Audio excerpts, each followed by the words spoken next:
hello, everyone. Welcome to Broken Bread. I'm Ron Bailey from BibleBase.com and working with Mike Coles from newliferadio.co.uk in Exeter, and combining together and enjoying our fellowship together in bringing you this series of studies in the letter to the Galatians.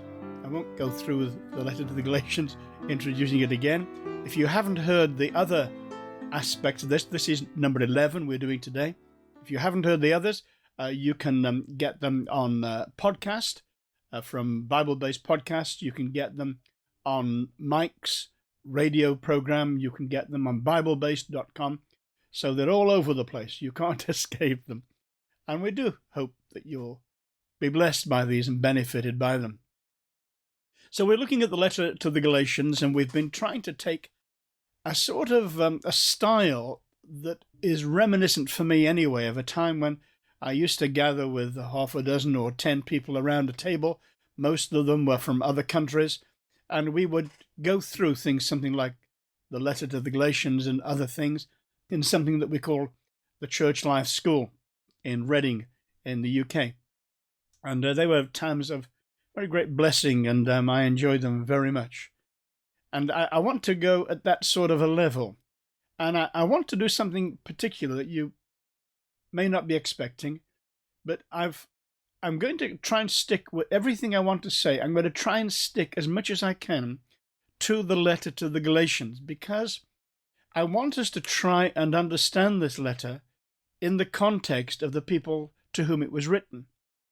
Remember, of course, that the people to whom it was written did not have the letter to the Romans to clarify any points that they might have been unsure about. They didn't have any of the letters. This is almost certainly the first of Paul's letter writing ministry. So I'm going to try and keep it contained within the letter to the Galatians, and that means there are some things that we won't touch on, but if you're interested in following them up in the letter to the epistle to the Romans, you can find those too on BibleBased.com. There's a whole series of more than 20 different sessions, I think, it's called the Romans Project, or its subtitle was The Gospel According to Paul. And we go through using presentations and lots of kind of ways to help people understand what's happening, the details of that. And with that one too, I tried to stick in Romans and not to stray out into Galatians. So here we are in Galatians. And if you've only just joined us, don't worry, we haven't got very far yet. We've been talking about a principle that I call context. It simply means that if we're going to understand the big picture of the book of the epistle, to the Galatians, we need to kind of be mindful of the context of the man who wrote it, of his personal context, what had happened to him, who he was, of his context in that particular period of his life, what had happened. We also wanted to look at the context of the early churches at this stage and how they were coming under attack from a group of people who were really we call them Judaizers. They were people who wanted essentially, and this isn't too strong a language, they were people who were wanting to hijack the Christian revelation and make it a sort of a subsection of Judaism. But the only thing with that was that they insisted that Gentiles who became Christians, in order to become part of the full community of God's people, they must go the whole hog, and that included circumcision and the keeping of the law. And there are different stages, as we've seen, that battle heating up. And this is before, I say that this is in between Acts chapter 14 and Acts chapter 15. And Acts chapter 15, of course, is that great conference that we looked at, I think it was last week or the week before that. Anyway, here we are, study number 11. Welcome. Please do listen to this and let us know how you're finding it, whether it's touching the spot. I'm going to read some verses from Galatians chapter 2, and it's part of this confrontation. I think it was a loving confrontation of Paul and Peter. I don't think that Paul had lost his patience or temper with him. These were very important issues. But I think this is an admonition rather than an outright rebuke. I don't think Paul would have wanted to humiliate Peter or anybody else at this, but it was important that this thing should be dealt with openly. So let me read these verses from Galatians chapter 2 and beginning to read just so that you have the context in verse 14. But when I saw that they were not straightforward about the truth of the gospel, I said to Peter before them all, if you, being a Jew, live in the manner of the Gentiles and not as the Jews, why do you compel Gentiles to live as Jews? We, who are Jews by nature and not sinners of the Gentiles, knowing that a man is not justified by works of the law, but by faith in Jesus Christ, even we have believed in Christ Jesus that we might be justified by faith in Christ and not by the works of the law. For by the works of the law no flesh shall be justified. But if, while we seek to be justified by Christ, we ourselves also are found sinners, is Christ therefore a minister of sin? Certainly not. For if I build again those things which I destroyed, I make myself a transgressor. For I, through the law, died to the law, that I might live to God. I have been crucified with Christ. It is no longer I who live, but Christ lives in me. And the life which I now live in the flesh, I live by the faith in the Son of God, who loved me and gave himself for me. I do not set aside the grace of God. For if righteousness comes through the law, then Christ died in vain. I'm going to divide that up into 3 sections, and this is going to give me my title for this session. I'm going to call it You, We, I. Just those 3 personal pronouns, as the grammar people would call them. You, we, I. And there's something that happens in the Greek language that the New Testament was written in, which is really quite interesting. In kind of company with some other languages, and certainly I know I had a smattering of Spanish. I did Spanish for a year at school and learned how to say, I have a pencil. It's not much of a conversation holder, but it gets you going. And I discovered this about the Spanish language, that you don't need to use the pronoun I in Spanish. You can just simply say, tengo un lápiz. Sorry about my accent. This is how we speak Spanish in North Staffordshire. So, tengo un lápiz means I have a pencil. But there is a Spanish pronoun for I, which is yo. And if I put yo at the beginning of that sentence, yo tengo un lápiz, it's emphatic. It's a way of saying, I have a pencil. I may be in a conversation and you say, well, has everyone got a pencil? And I might say, I have a pencil. And I'm distinguishing myself. Or I might say, I have something in order to distinguish and separate me from others. Now that happens in the Greek language. You don't need these pronouns to make sense of what you're trying to say. But the pronouns do exist. And if they're written down, they are what grammarians call emphatic pronouns. So I've got 3 emphatic pronouns that I want to base this little talk on tonight. First of all, you. And it's here in verse 14. When I saw that they were not straightforward about the truth of the gospel, I said to Peter before them all, if you... Now, can you see that this actually tells you how to read it? This is, Paul really is saying, if you, being a Jew, live in the manner of the Gentiles and not in the Jews, why do you compel the Gentiles to live as the Jew? In fact, it's singular in biblical Greek. So it's really, if thou, being a Jew, if you personally, it's the equivalent almost of someone putting his finger on your chest and saying, you. It's you I'm talking about. If you, being a Jew, live in the manner of the Gentiles and not as the Jews, Why do you compel Gentiles to live as Jews? You see, Peter had been living as a Gentile in the church at Antioch in Syria. He'd been eating with them, they'd been doing things together, but something had happened which had changed his behavior. And Paul saw really the fatal implications of what he was doing. And so he faced Peter with this statement: why are you doing that?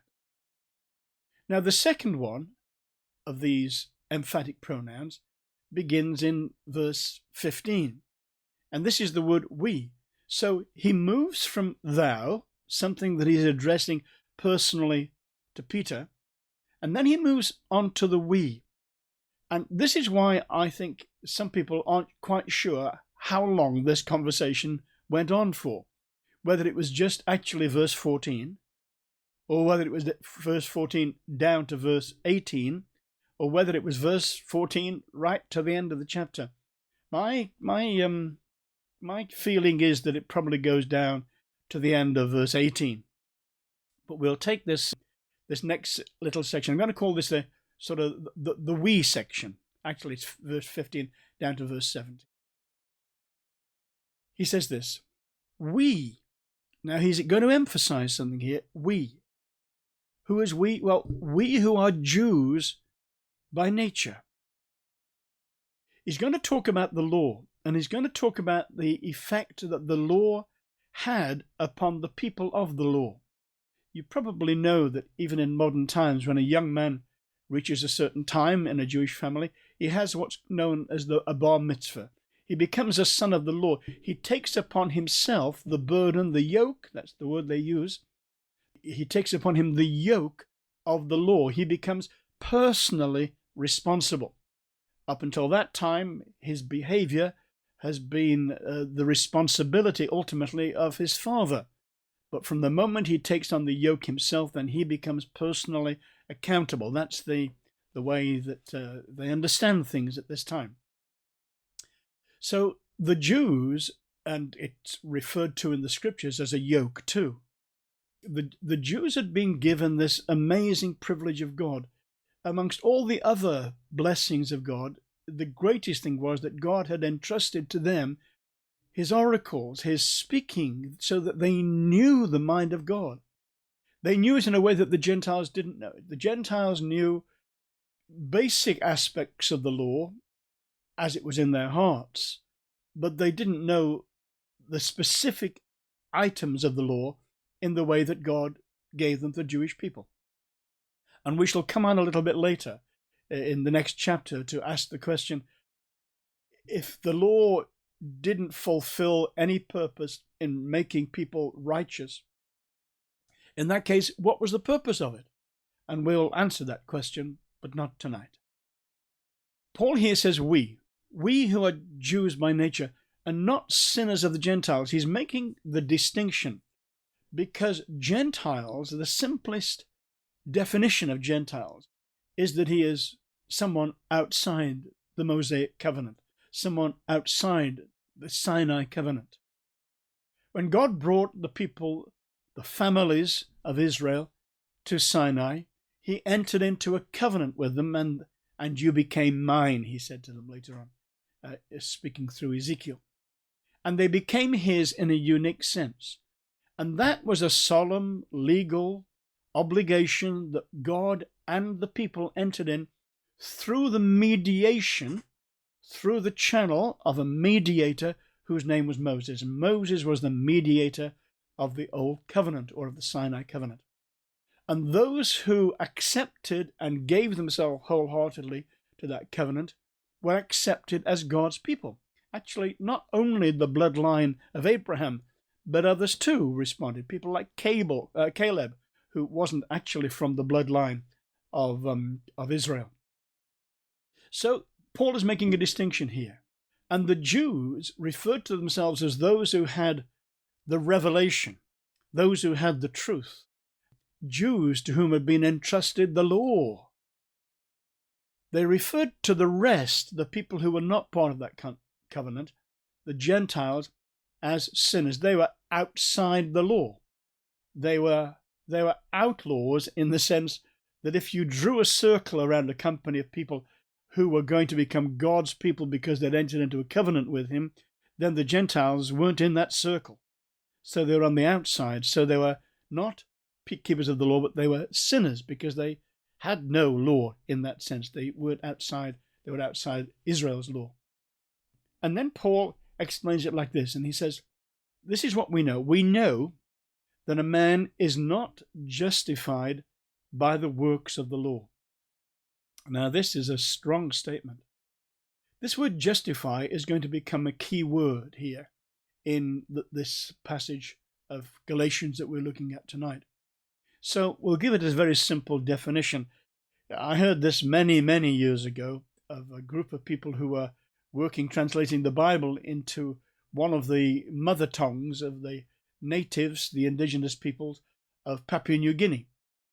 And they were trying to tell basic stories about Jesus so that they could understand some aspects of truth, and then they were moving on to gospel truths. And they used a language that's known as Pidgin English. Now, for English people, it's quite amusing because it uses English words, but not in a way that English people would expect them to be used. And it really is very poetic and very creative, the way that they use that line.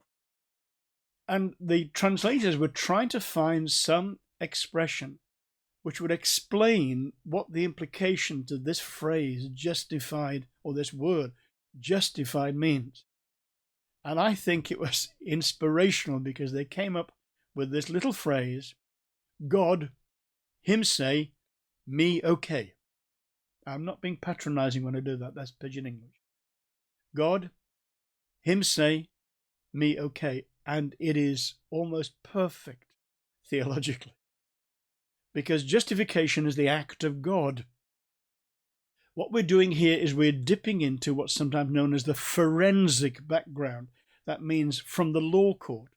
God uses words from different sources to convey truth. And this justification is part of a legal process that was known in one particular way by the Jewish people, but in a very particular way by the Romans. And of course, Paul in Galatia is in kind of Roman provinces and colonies and all the rest of it. The Romans gave law to our world. Greeks gave philosophy, the Hebrews gave religion, the Jews gave law. So God is the judge. And it doesn't matter what anybody else says, ultimately it matters what the judge says. So this is good to have God right at the beginning of this little definition. God, him say. It doesn't matter what anybody else says. It doesn't matter what your battered conscience says. It doesn't matter what others say. It doesn't matter what people who want to fix a doctrinal collar on you say. What matters is what God says. God, him say, me okay. Let me explain it very quickly. This belongs more particularly to the letter to the Romans, but remember, the people who received this letter had not read the letter to the Romans. So they're no better off than you were in many ways. Okay, a Roman law court starts off with an accusation. Someone brings an accusation, and you can see this in the trials of Jesus and in the trials of Paul, and they're supposed to be there to make the application in person. And they make the accusation, and then there is a trial in which judgment takes place. I mean judgment as a process, not as a verdict at the end of the process.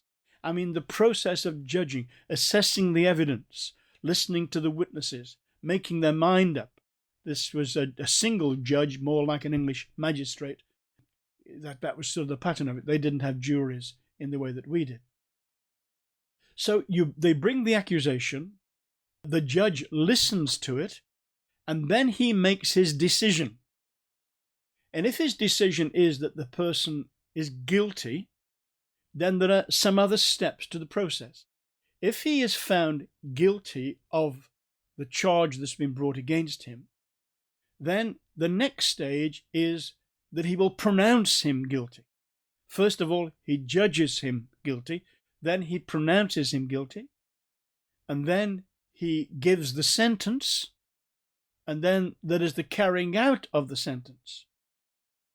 But of course, if the person is found not to have been proven guilty of the charge which was being brought against him, then the process stops right there. It just ends with that verdict that this person is not guilty of the charge which is brought against him. So the judge makes that judgment, and the judge makes that pronouncement, and that is handed over to people who will carry out the sentence. So after the accusation comes the judgment. Paul here says a man is not judged right with God by the works of the law, by law works. That's all actually just two words. The works of the law are actually just two words. Law works. This is a really important truth for us to grasp, that it was never God's intention that man should create his own do-it-yourself righteousness by keeping a list of do's and don'ts. That was never the purpose of the law, and we'll see the purpose later on. But that's what the Jewish people made it. They made it a kind of a ladder by which they could ascend to a level at which God would have to accept them because they had done what they were supposed to have done. Well, Paul says here, speaking by the Spirit of God, categorically, by the works of the law, by doing that righteousness will never get you justified. You will never have a verdict of you are right with me. God will never say to a human being, you are right with me, you're okay with me, because you have kept all these laws. Never. And then Paul gives the positive side of it. You're not justified by law works, but by faith in Jesus Christ. This isn't faith in the idea of Jesus Christ. It's not faith in doctrines about Jesus Christ. This is faith in the person of Jesus Christ. He's a very, very old story from Victorian times of a very clever acrobat whose name was Blondel. And he was particularly very clever working on the high wire, the tightrope. And on one occasion, he decided he would do something spectacular. They spread a cable across the Niagara Falls. And then he said he would walk across. And he walked across with his balancing pole, and the people on the other side cheered this amazing exploit. And he did it again. Then he got a bicycle. They'd taken the tires off, so you just had the rims, and he rode across using his balancing pole, and then rode back again, and the people were even more ecstatic by this point. Then he got a wheelbarrow, and he filled it with sacks of potatoes, and he wheeled it across to the other side and wheeled it back again, and the people were even more ecstatic this time. I'm not making this up. This is a true story. Blondel was so adept at his work on the high wire that on one occasion he actually took a small spirit stove, what in England they'd call paraffin, which I think in the United States they call, not gasoline, what do they call it? I've forgotten. It'll come to me when all this is over. And fried himself an omelette on the high wire, halfway between America and Canada at the Niagara Falls. Stunning. Then he had another, his greatest feat of all. He addressed the crowd and he said, "Do you believe that I could take a man across this wire in my wheelbarrow?" And they all said, "Yes." Great crowds of acclamation and cheers, and yes, they believed it. And he said, "Can I have a volunteer?" And then everything went very quiet. You see, they believed he could do it, but they weren't willing to put their life into his hands. It's not sufficient to believe that Christ can do it. It's not sufficient to believe that all the truths about him are in fact true. It's not sufficient to hold the right doctrines. It's not sufficient to have all the right answers to the questions. This is faith in a person. This is a personal trust and giving over your life into the hands of another person. And Paul says this, knowing that a man is not justified by the works of the law, but by faith in Jesus Christ. Even we Jews, who had all the advantages, we've had the priesthood, we've had the covenants, we've had the promises, we've had all these things, and yet we weren't justified by the works of the law. Even we have believed in Christ Jesus. We've put our faith in Christ so that we might be justified by faith in Christ and not by the works of the law. For, this is the conclusion, for by the works of the law no flesh shall be justified. So this is an absolute. It's only faith in Christ as we put our trust in him, acknowledging that we have not deserved his favor or his acceptance, but putting our trust in what he has achieved on the cross in bringing us into a place where we can have access to the Father, not by doing the works of the law, but by faith in Christ. And then going on, he says, if while we seek to be justified by Christ, we ourselves are also found sinners, is Christ therefore a minister of sin? Certainly not. For if I build again those things which I destroyed, I make myself a transgressor. Now, what does this section mean? Well, I don't know whether he said this to Peter or whether he's just following on now in the things that he's saying to the people at Galatia. But he's making this point. You see, that idea of the people of God and the sinners, the people of God with a circle around them, if you are outside that circle, you are no longer one of the people of God, and you are subject to a different kind of order of things. But those who are inside, well, that's it. But those who are inside were failing. So they could never achieve righteousness by their own efforts. Now, what Paul is really saying is that because of what's been achieved by the cross, and we'll see more of this in a moment or two, because of what's been achieved by the cross, keeping the law no longer has any effect on our acceptance with God. In fact, the law has come to an end. The purpose of the law, it had a beginning and it had an end. We'll come to this later on. What's the purpose of the law, Paul says? And he says, well, it was added, as to say, it was additional to that relationship, covenant relationship of Abraham. It was added until. So it had a beginning and an end. It was a covenant that had a start date and an end date. If you have a car and you've got motor insurance, it'll have a beginning date and an end date. And the covenant between God and the people of Israel as his unique people for a unique purpose had a beginning date and an end date. The beginning date was Sinai. The end date was Calvary. So that law no longer operates. But if people then create their own, almost like a grid, almost like a circle, and put it on top of their lives again, they'll find that they're outside it. And consequently, you will actually reinstate the law, and because you're found outside it, now it will seem as though Christ had served sin. You putting your trust in him, if he is not the only solution, you putting your trust in him and him encouraging you to put your trust in him is diabolical. I'm using a strong word so that you'll listen carefully.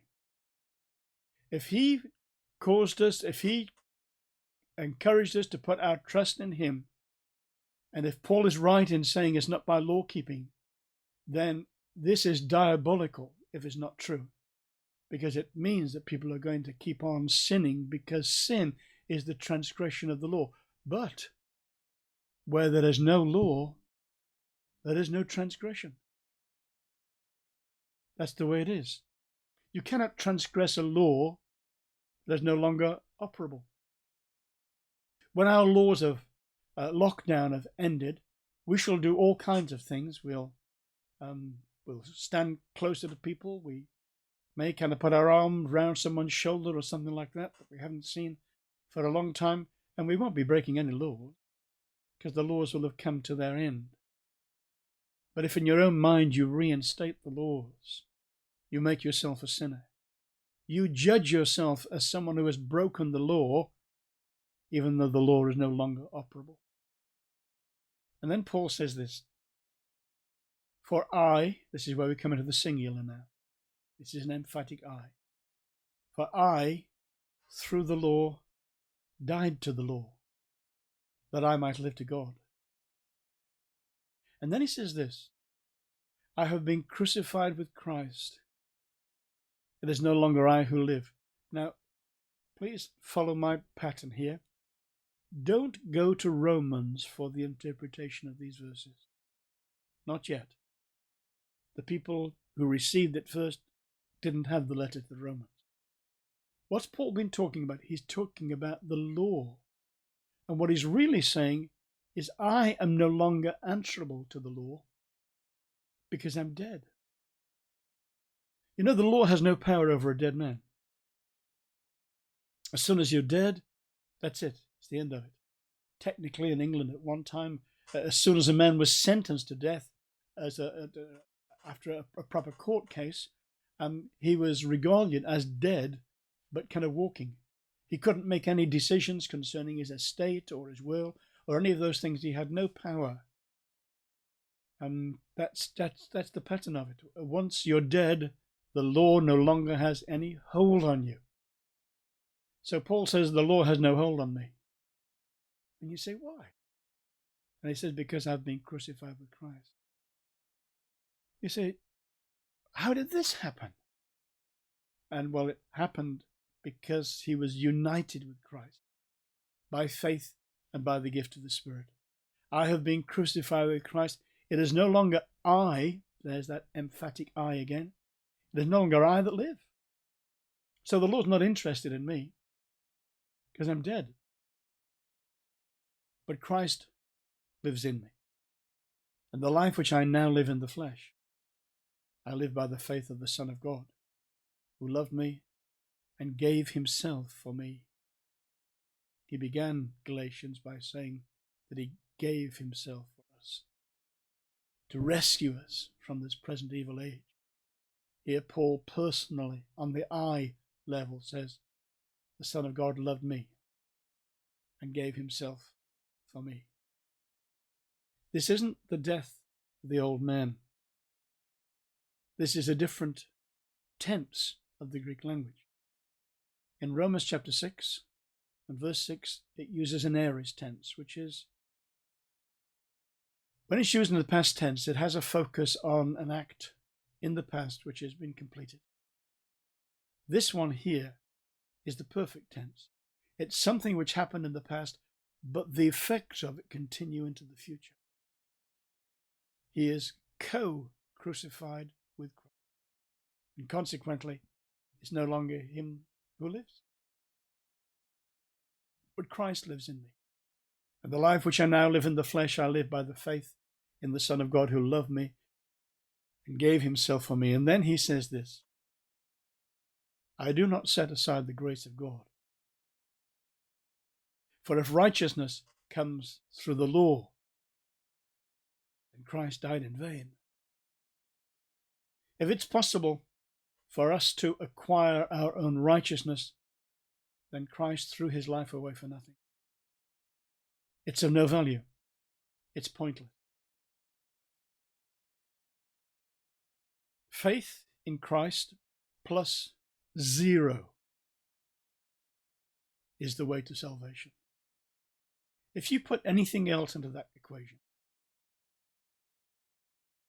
if you put faith in Christ plus anything, X, law keeping, Sabbath keeping, wearing a head covering, being regular at the prayer meeting, if you put any of those things in that equation as the X, you've nullified salvation. You've nullified Christ's perfect work. You've added something to something which cannot be added to, can only be subtracted. So this is it. Peter's action has provoked something which has enabled Paul to address Peter personally, to identify the Jews as a people who now have only one way of access to God, not by the law, but by faith in Christ. And for himself, his own personal testimony is that he had died to the law so that he might live to God. I have been and still am co-crucified with Christ. The law can't touch him. It's no longer I who live, but Christ lives in me. And the life which I now live in the flesh, I live by the faith in the Son of God, who loved me and gave himself for me. I do not set aside the grace of God. But if righteousness comes through the law or through any other way, you might put in bracket, and Christ died in vain. Let's go back a verse and end our session. I have been crucified. I have been and still am co-crucified with Christ. It is no longer I who live, but Christ lives in me. And the life which I now live in the flesh, I live by the faith in the Son of God, who loved me and gave himself for me. Paul lived his life in conscious surrender to someone who had loved him and given his life for him. It's the only way forward, brothers and sisters, to abandon ourselves to him as he abandoned himself for us. All our eggs in one basket. It's not sufficient to believe that Blondell can carry some person across in his wheelbarrow. You have to put your life in his hands. Okay, we better stop. God bless you all. Thank you for being with us. And God willing, I trust to be with you again at the same time next week. God bless you.